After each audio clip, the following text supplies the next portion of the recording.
Hello everyone and welcome back to the channel. Welcome back. Thank you for your support and for the 400 subs.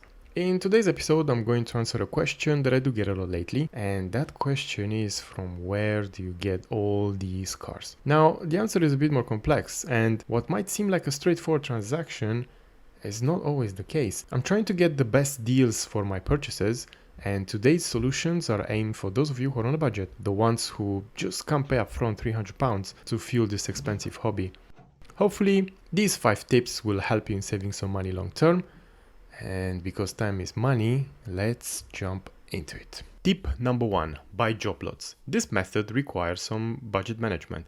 Plus, there is that uncertainty of selling unwanted cars. If done right, can be extremely lucrative. If you can objectively assess the condition of each car and do a bit of research in terms of market value, you can then put a competitive offer. I do recommend experimenting on a low budget at first, and don't get too greedy. Of course, the lower the offer, the more room you'll have when negotiating any resale. When using eBay for reselling, you need to factor in taxes, fees, and shipping into the Joblot offer. If you have time and patience, I do recommend this method of acquiring cars. Most of my Formula 1 World Champions collection came from Joblots. I'll link that series here. Tip number 2, bid on auctions. When collectors hear about bidding, they immediately associate that with eBay. Well, drumroll.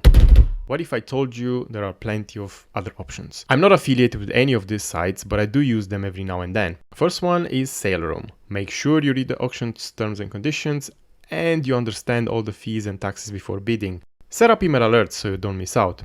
To save some money, it's worth checking the auction house itself before buying the same model on SaleRoom.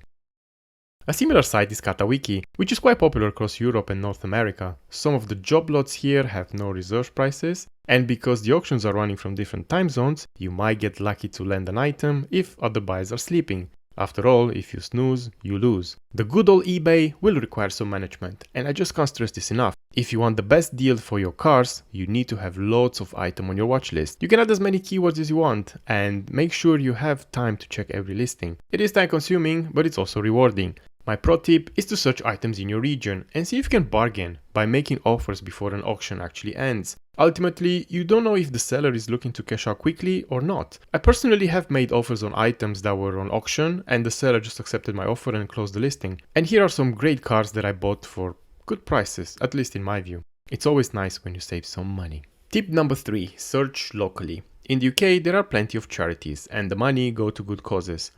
British Heart Foundation actually has an eBay shop where they put up for sale various job lots. Most of these charities also have high street shops, so pop in today and let the car hunt begin. Fancy something more outdoorish? Well, look no further than yard sales and car boot sales. After all, one man's trash is another man's treasure. If you want something more organized, check toy fairs. Be mindful that bargaining may not end up in a sale. And also remember that sellers need to pay for the stands, and in most cases the prices displayed are retail.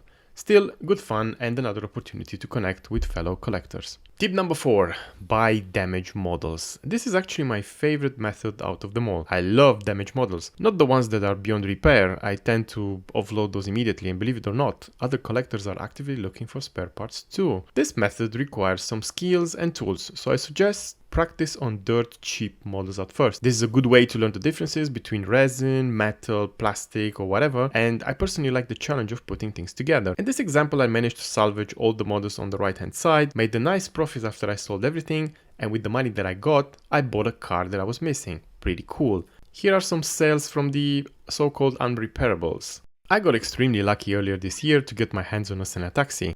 This one, as you can see, was missing a few things here and there. I ordered some mirrors from Revolution Models, shout out to them for a great customer service and professionalism. You can opt for finished products and of course unfinished products for that extra headache that you don't really need. Lastly, join an online community and build relationships with like-minded individuals. Also beware of scammers. Almost all of these communities have a few rotten apples that ask you to pay up front and then they just disappear. While moderators and group admins do their best, nothing is certain. Use extreme caution. I tend to use groups for inspiration and admire other people's collections. And trust me, there are some serious collectors out there. Well, that brings us to the end of this video. Thanks a lot for watching, and if you have other tips, drop a comment in the comment section. And if you have found this video helpful, give it a thumbs up. As always, I'll be seeing you on the next one.